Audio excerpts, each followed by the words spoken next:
Okay, good morning, everybody. Hi, very happy to have you join us this morning.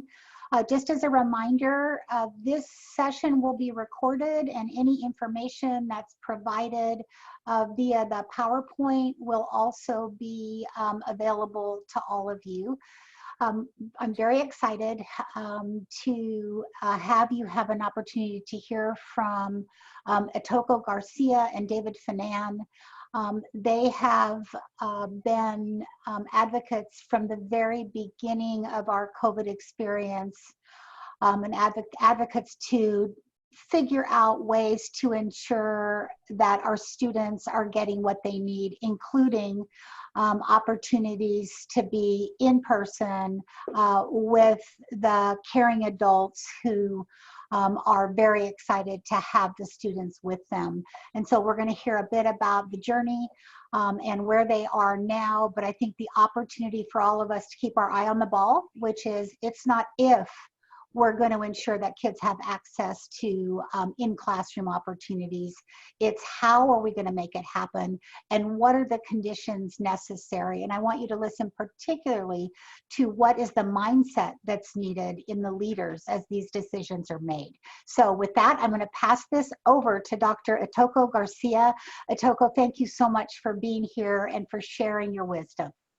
Thank you, Mary Jane, for inviting David and I, and we're happy to share what we're doing and collaborate with other folks to continue to develop the how of reopening our schools. We feel like it is a critical equity issue for many students. I was just reading something today that said that 60% of low-income and African American English language learner, Latino special ed students are not accessing distance learning. And so really this is our why. I want to say a little word about team building and how we were able to respond. And thank you to Mary Jane for her ongoing leadership. We suspected that a school closure might be coming. So one of the first things we did was actually the week before the school closure was announced, we called all of our staff together and directed them to create 2 weeks worth of work packets so that we had a leg to stand on in case school was closed. The word that I'm giving about team building, you can see here a team charter document. We actually have a shared governance team, which includes our administrators, and our bargaining unit presidents and our community school manager. And we meet to discuss things like changes in program schedule, curriculum, calendar, events, safety. We'd been meeting all year. So we had this structure in place and we used it as part of our response. We actually met on the 13th before we announced the school closure. And we created a 2-day plan together with our labor partners and everybody involved about how we were going to operate during the first 2 days of the closure. And that 2-day plan really focused on how we were going to distribute tech and how we were going to get the work packets out. So that first Monday before the shelter in place was ordered, we had a socially distanced staff meeting that went over the plan and what we were going to do over the next 2 days, with an agreement to follow up the following day to continue to adjust our planning. You can go ahead and advance the slide, thank you. Some of our labor partners, when the shelter in place order came out, much like many people, we got some demands to bargain. And so we had to put a pin in our shared governance team meeting, but we decided that the best thing that we could possibly do was continue to meet as organizational leaders to figure out how to respond. There's no playbook for this. None of us have ever principaled or superintended in a global pandemic. And we were able to realize that pretty early on and realize that we needed a constant reflection space in order to figure out a plan that was going to serve our students and serve our families and make sure that our staff was healthy and safe. And I honestly got the epiphany by sitting in our countywide emergency command meeting And I looked around at police and fire and county people and school people, and I thought to myself, well, if this is how our county responds to a crisis, this has to be how our district responds to a crisis.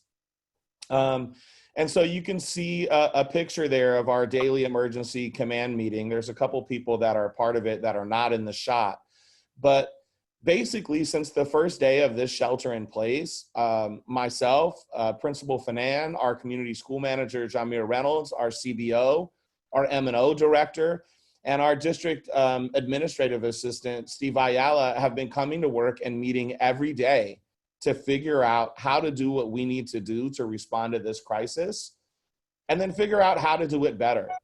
So the focus of our first week of meetings was about food distribution. We got that dialed in the first week, and then we moved to distance learning. And we got that dialed in relatively early. I think by the second week of the shelter in place, there was a Google Classroom up, assignments were being given, teachers had a schedule, they were working out and checking in with every single grade but kindergarten. And so then we began to turn our attention to some other things. We realized that there were not a lot of masks available in Marin City, and that we were seeing people come out to food distribution without masks. And so we worked with some local community organizations to start the Masks for Marin City Mass Drive and make sure that everybody had PPE equipment. And we're actively reminding and creating signage about social distancing and how to do that. But I really think that coming together as a leadership team on a regular basis is one of the most critical things that we can do, and is really at the core of our ability to respond to this crisis as a district. And I know it's scary, and I know that the natural inclination is to hunker down, but I have a huge appreciation for all of my staff that rose to this challenge and came into work here every day with precautions, with hand sanitizer, with masks, with open air meetings, to continue to, for us to continue to figure out how to be responsive and how to do it better. Really, this focus on safety and student learning is based in an inquiry cycle. And when we say data, we're collecting daily data on the number of meals that we prepare and the number of meals that we serve. When we started being a pop-up food bank distribution site, we logged the number of bags that we give. David created an amazing canned and dried food drive called the Bags of Love. And so we calculate that data every day, as well as getting distance learning data from our students and our teachers. And so in our daily emergency command meetings, we actually review all of this data, and we track the trends and we see which direction it's going. And so we set some goals. If we see it falling off, we create a theory of action, say, hey, well, this is what we've been doing and these are the results that we're getting. What if we made this change? And then day over day and week over week, we've been keeping longitudinal data on all of these data points to see our impact. And so you can see how that process moves from goal setting to creating a theory of action to planning to acting to reflecting and adjusting. And I think it's that reflecting and adjusting piece that happens daily in our emergency command meeting that is so important in being responsive and timely. And basically, once we had the food service and the distance learning piece in, and we started to see probably in week 3, some of our students fall off in terms of distance learning. We reached out to community partners. We created a what we call a multi-tiered system of support for distance learning. And many of you are familiar with MTSS. Generally whatever we do works for about 80% of the kids. And another 10 to 15% of the kids, it only works partially for, and another 5 or 10% of the kids, it doesn't work at all for. And that's what we started to see with distance learning. So the tier 1 distance learning MTSS was just what we were doing. Tier 2 became a partnership with community partners where the kids that were doing some work, but not all of the work, got a call in the morning from a community partner to set a goal. And they got a follow-up call in the afternoon to see if they met their goal. And those folks were available for our students to get help outside of the teacher. And we quickly realized that after 3 weeks, there was a small group of students that were in tier 3 that weren't doing too much of anything in terms of distance learning. And so we quickly actually started to create a plan to figure out how to bring those students back into the building, because we realized that for those kids, the only way that they were going to engage with distance learning was with some additional adult support. That is where our labor partnership and our shared governance team structure that I launched this presentation with became so important. We had an ongoing dialogue. We were negotiating our MOUs.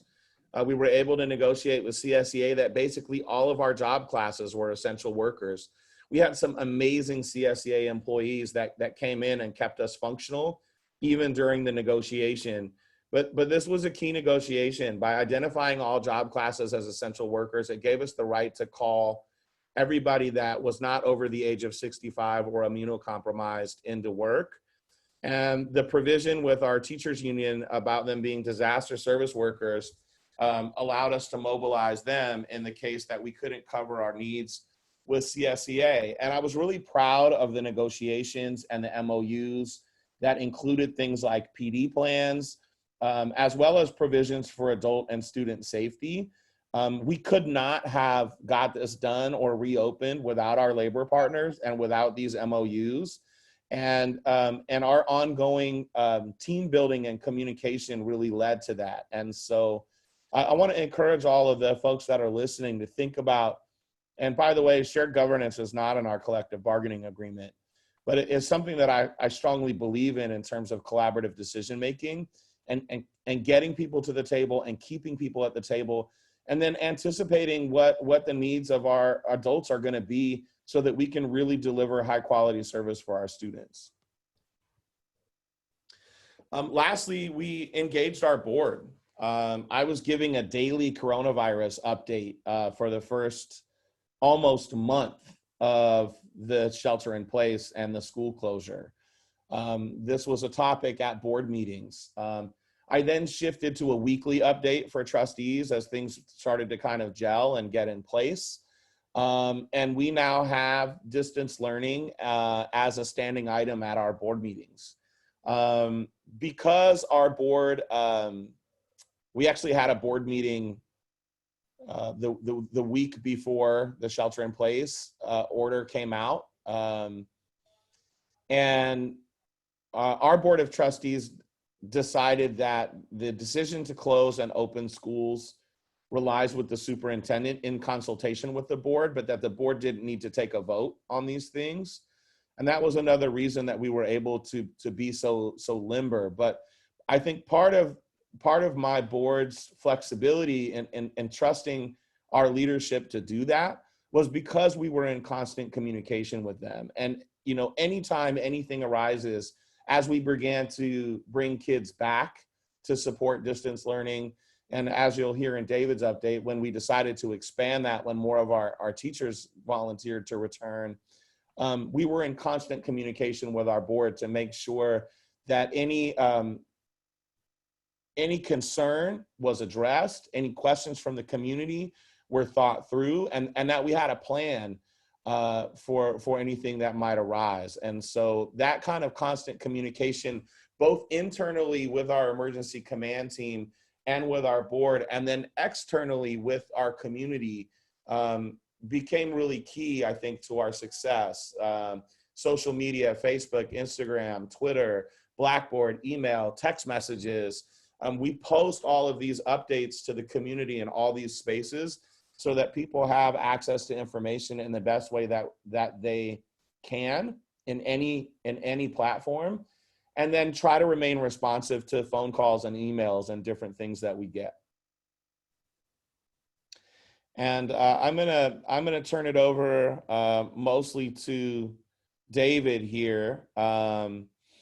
But this led to our expanding from the 6 students that we had brought back under MTSS Tier 3 support to 19 students and now to 27 students on May the 20th. And I think one key shift here is that when the county went to a level 2 shelter in place, our teachers reached out to us and said, hey, we know you all are back. We know you've been back. We know you're in the building. And we're worried that our kids are going to go for 5 months. Some of our students are going to go for 5 months without any learning. Can we come back? And David and I, overjoyed, said, of course. And actually, we've been working on a plan so that you can come back and so the kids could come back. And we had those things ready to go. So we were able to respond at that moment in time when teachers decided that they too felt a responsibility to come in and do some in-person work with our kids. The other thing I'll say that I missed before I turn it over to David to give you some more of those details of how we're operating is that we actually had a plan to reopen school with cohorts of 6 kids on the second day of the shutdown. It wasn't the plan that we ended up rolling with because we couldn't get enough staff buy-in at that time. But that early plan really served as the basis for the cohort model that we are currently using, and that will expand to approximately 80 students for Freedom School starting in the 3rd week of June, and is really the pillar of how we are planning to reopen school for all of the Bayside MLK students in August. Okay, thank you, Dr. Garcia. Good morning, everyone. First, I just want to say what a pleasure it is to have Bayside MLK and Sausalito Marin City be modeling best practices. There are people that have worked at this school for years and years who are remarkably dedicated, as well as the people that are new. And for Bayside MLK and Sausalito Marin City to be sharing best practices is really an honor and feels good to the whole community. I'll go quickly through my notes just to share some of what we did so we can leave time for questions. We distributed in the ensuing days after the shutdown hotspots and Chromebooks to all our kids. As Dr. Garcia said, we had packets that we gave to the kids for the first 2 weeks, but we knew that that wasn't going to meet the need, and certainly the kids were not going to get daily instruction if they were just doing work packets. And so within a matter of maybe a week or 2, we had Chromebooks and hotspots with a partnership with our local public library in the hands of every child. We have used as a baseline of curriculum for all of our kids, first through 8th, and then we added kindergarten and TK, Dreambox Math, and then iRead, System 44, and Read 180 for literacy. That was not the only contact kids had, but that was a baseline for every child. We also had our teachers and our classroom aides, who we refer to as student success coaches, communicating daily with every student. Kids were doing Big Ideas Math, they were doing epic reading, based reading books that were assigned based on their F&P level. Every kid every day had outreach from a teacher or a staff member. We had regular problem solving either at our emergency command meetings or with the tech department. Teachers would write in and say, can you please get a workbook volume 2 to Delante? And we would run it over. Or Jade would call and say, Mr. Phenom, I need a hotspot. And our tech guy and I, Brandon, would go to Building 49 in Marin City with masks and gloves and hand sanitizer and get Jade hooked up with a hotspot, that same morning.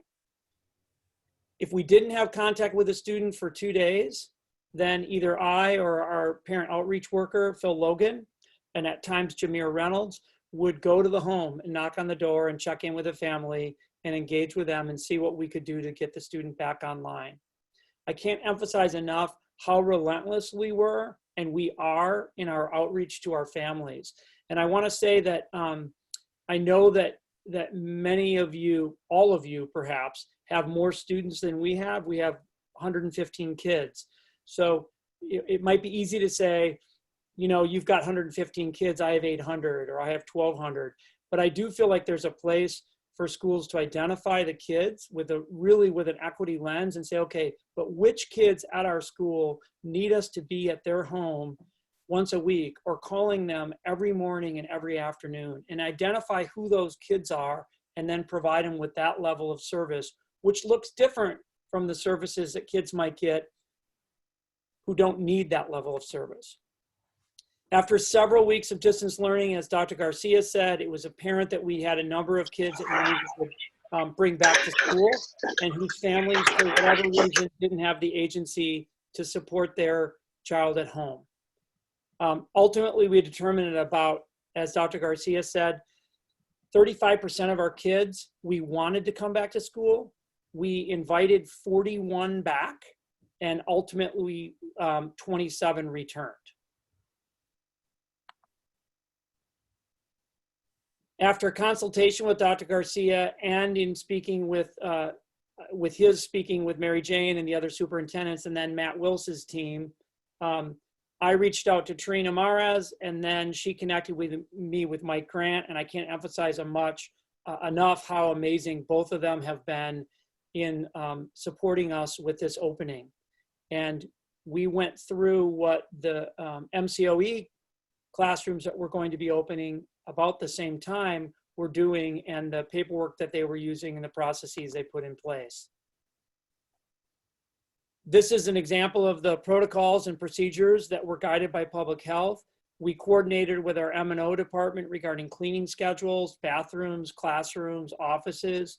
We set up sanitation stations in every classroom that was slated to be used before our kids returned to school. There's a picture there of an example. Our M&O director ordered ample supply of PPE after the initial work with our community to get masks for Marin and otherwise. We ordered thousands of masks and gloves, had hand sanitizer all over campus. We trained our staff that were coming back on protocols to keep them and staff safe. We did the training in a socially distanced way in our multi-purpose room. And then we set up classes with no more than 10 kids. And then finally, we wrote up an invitation to our parents, inviting them to have their child return to school, and we shared why we thought it would be a good idea. I then facilitated home visits with the invitations to those 41 homes so that parents could hear directly from me regarding why we wanted their child to return and what we would do to ensure their safety. I then reached out to the teachers and classified staff who had expressed an interest in returning. And I reached out to each staff member individually and let them know that if they were interested in returning, we would welcome them. And if they wanted to continue to work at home, we would honor and support that decision. We were really determined to, avoid acrimony.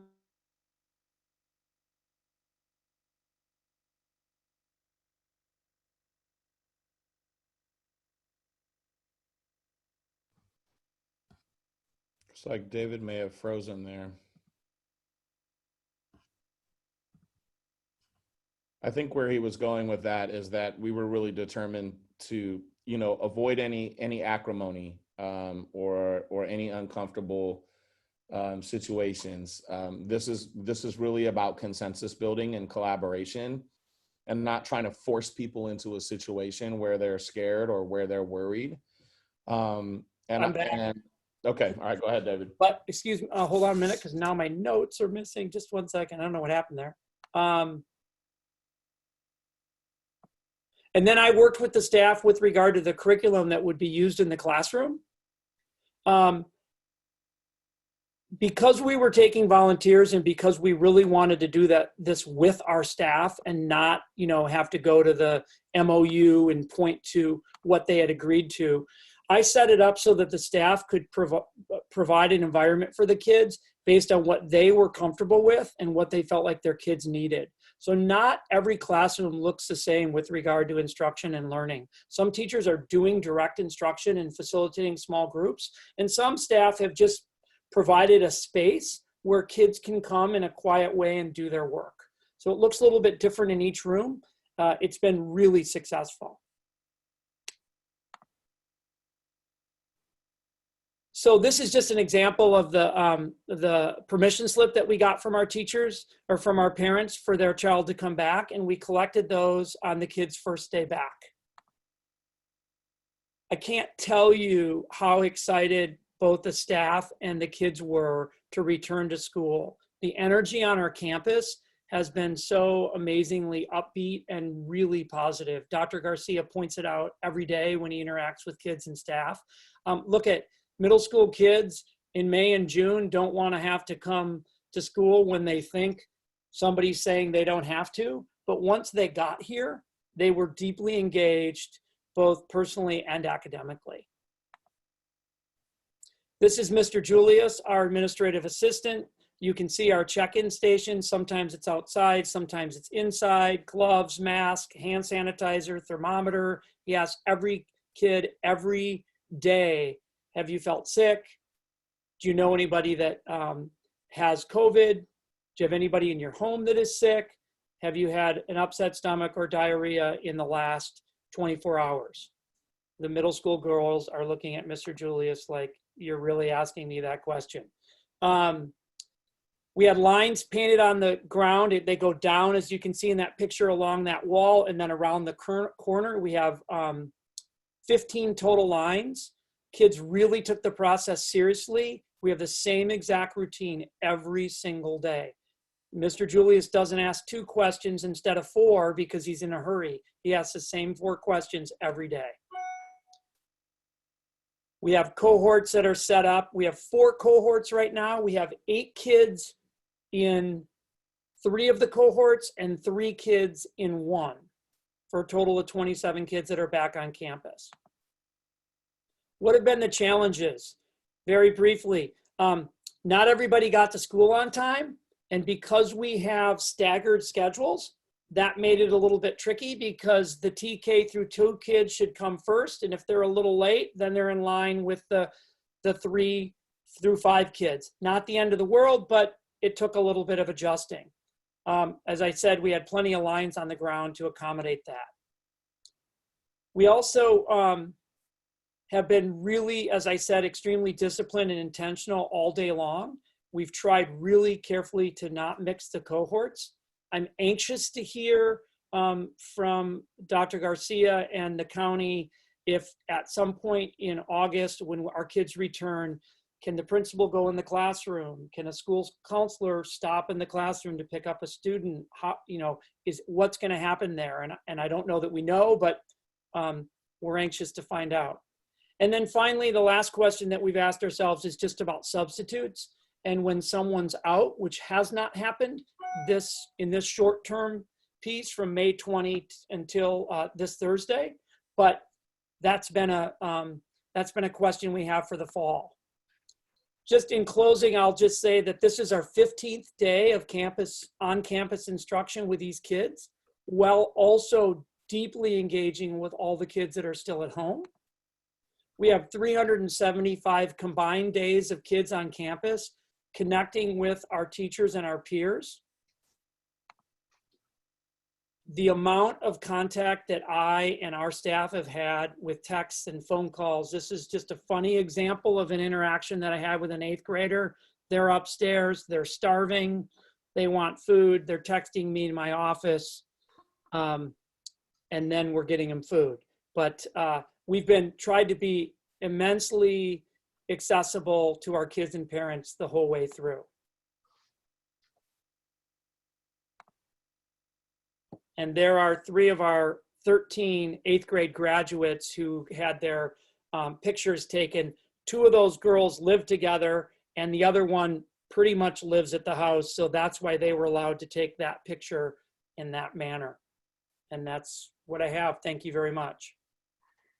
Well, thank you very much, Otoko, and thank you, David. If we can ask a couple questions, how do you handle lunch recess when you're not mixing cohorts? So I started answering in the chat while David was finishing, but we have kind of grab and go lunch service that we started on day 3 of the shelter in place. And we've just modified that for students that are here. Instead of kids walking up or driving by outside, like the kids that are not attending school, we separate out the number of lunches that we have for the number of kids that are in attendance. And those lunches sit in a box right there by the entrance. And as kids leave, they just grab their individual lunch and go. Recess, as we have known it for 100 years in American schools, is sort of a thing of the past. There's no turning all the kids loose and letting them mix up. Otherwise, you'd break your sanitary cohort. And so what we are doing is letting those individual cohorts go outside together during dedicated time.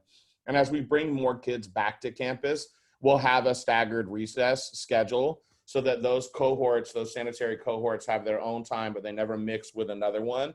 They'll be supervised by the teacher or by a classroom aide. Great. What about, how are you working with after school and daycare programs? Well, interestingly enough, there are no daycare programs currently in operation in Marin City, which is another thing that we need to talk about, because there's actually, I think, quite a large number of essential workers here in this community, and people are going back to work every day. That being said, our plan for after school actually relies on us staffing at a 10 to 2 student to adult ratio. We're planning on staggering the arrival times of the adults. I know this guidance may change. I've heard a rumor that maybe on June 15th, we'll get some guidance about after school. And that as long as the student cohorts are sanitary, that we might be able to change adults in and out, but not having that guidance yet. Our plan is that we're going to stagger the arrival of our classroom aides. So the teachers will come in from 8 a.m. to 3 p.m. and the classroom aides will come in from 11 a.m. to 6 p.m. And that way we'll keep a sanitary cohort of kids with 2 adults and be able to provide supervision of children basically all day. Okay, great. And this summer, there's a program called, I forget the name of it, Summer. School. Yeah, Freedom School. And so will they be following the cohort structure as well?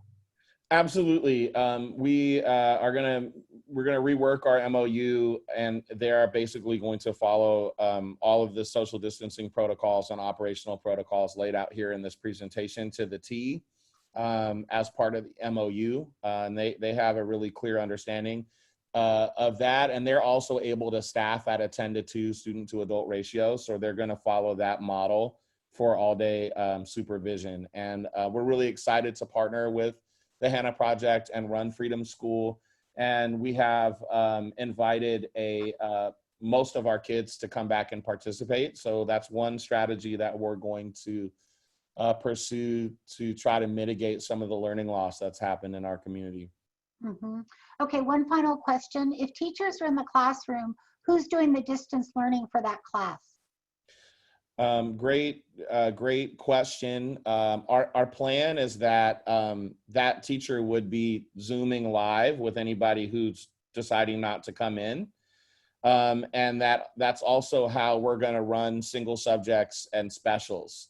Under this cohort model, our single subject English teacher won't be able to teach single subject English to all the students that need single subject English. So they'll teach it to that cohort of 10 kids that they have.